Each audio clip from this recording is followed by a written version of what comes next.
आता या युद्धात कौरवांची बाजू, आधी मुळामध्ये ही असत्याची बाजू, चुकीची बाजू, स्त्रियांवर अत्याचार करणं, प्रजेवर जुलूम करणं, स्वतः सुखलोलुपतेत जगणं, अशा तऱ्हेचे जे सर्व राज्यकर्ते असतात ते सर्व एकत्र आल्यासारखी ही एक पार्टी तयार झाली होती। यांच्यामध्ये जो सर्वात महत्त्वाचा तो दुर्योधन। हा जो दुर्योधन आहे तो अत्यंत कपटी, विश्वासघातकी, तो खूप बलाढ्य होता, शूर होता, सगळं त्याला सुद्धा शस्त्रविद्या अस्त्रविद्या अवगत होत्या, परंतु हेतूच वाईट मुळामध्ये।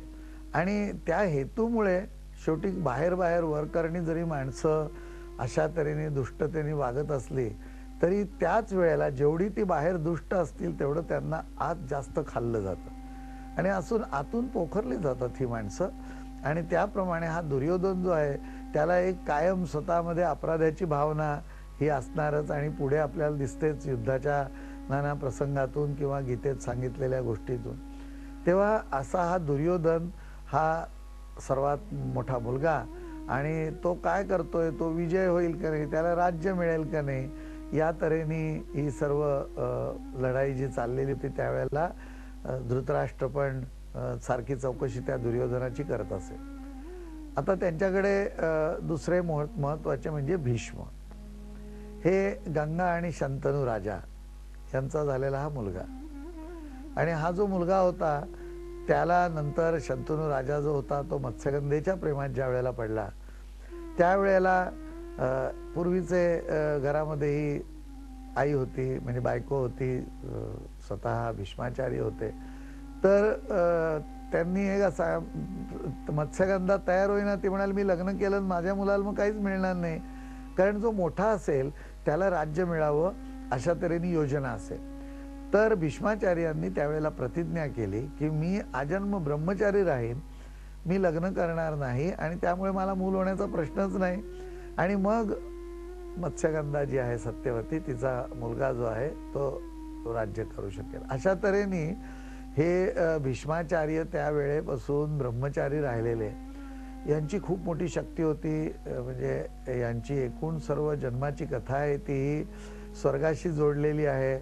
आणि हे भीष्माचार्य जे होते त्यांचा सगळ्यांना खरा धाक होता आणि हे अत्यंत आदरणीय असे होते, परंतु ते त्या कौरवांच्या म्हणजे धृतराष्ट्राच्या आणि दुर्योधनाच्या एकूण हे सगळं जे काही जाळं टाकलेलं होतं त्यात तेही अडकलेले होते, त्यामुळे ते या युद्धात कौरवांच्या बाजूने लढायला उभे होते। तसंच दुसरे होते ते द्रोणाचार्य, म्हणजे त्यावेळेला मोठ्यात मोठ्या शस्त्रास्त्र विद्या सर्व ज्या काय आहेत आणि अस्त्रांचा साठा असा असलेला मनुष्य आणि ज्ञानी या विषयातला तज्ञ म्हणजे द्रोणाचार्य। या द्रोणाचार्यांना एक क्षुल्लक गोष्टीवरून द्रोणाचार्यांचं आणि पांडवांचं वाकडं आलेलं, म्हणजे पांडवांचं नाही पण त्यांच्या आधीपासूनच, की त्यावेळेला त्यांचा जो काही अपमान झाला म्हणून ते कौरवांच्या बाजूने लढायला उभे राहिले होते। अन्यथा खरं पाहताना जर भीष्म हे त्या कौरवांच्या बाजूने लढायला तयार नसते तर कौरवांच्या बाजूने सगळी ही जी मंडळी आहेत ती कोणी आलीच नसती। बऱ्याच वेळा दुर्योधनालाही संशय यायचा की हे खरे माझ्या बाजूने लढतच नाही आहेत, हे समोरनच यांचं प्रेम पांडवांवरती जास्त आहे।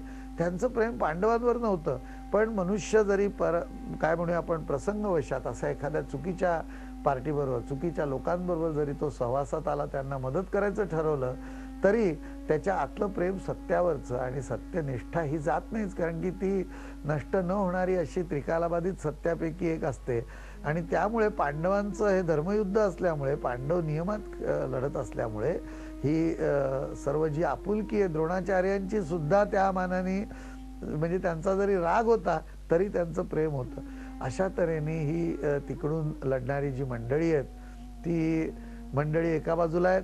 आणि मग अशी आपण ओळख पाहिली तेव्हा बघितलं अर्जुनासारखा मनुष्य, अर्जुनाजवळ एवढी शस्त्रास्त्र विद्या होती, मन असतं, हा इंद्राचा अंश सांगितला आपण, ते काय नाही करू शकत, मन करारे प्रसन्न सर्व सिद्धींचे कारण।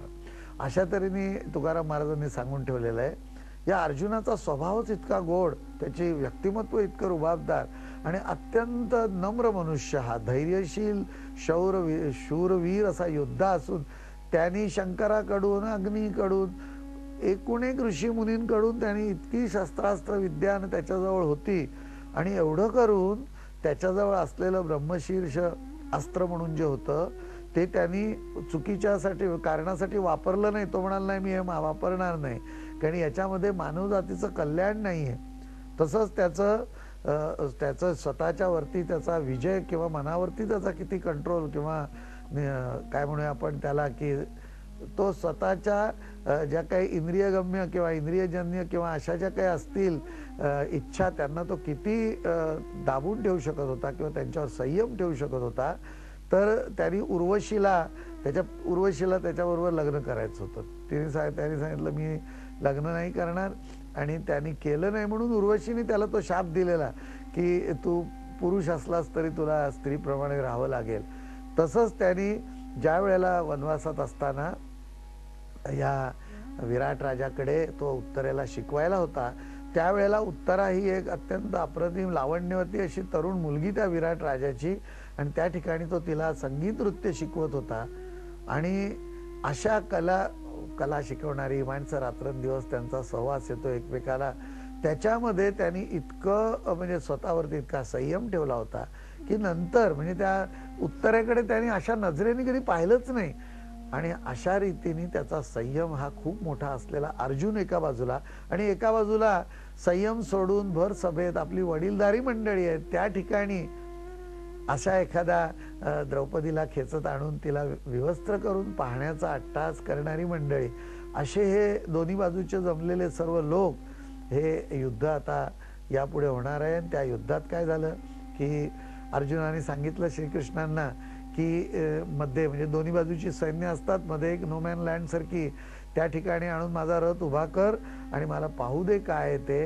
आणि ते पाहिल्यानंतर त्याची जी अवस्था झाली ती तो आता या पुढच्या श्लोकात आपल्याला सांगणार आहे, ती आपण आता नंतर पाहू. श्री गीता योग शोध ब्रह्मविद्येचा हा कार्यक्रम आपल्याला कसा वाटला हे आम्हाला आवर्जून कळवा.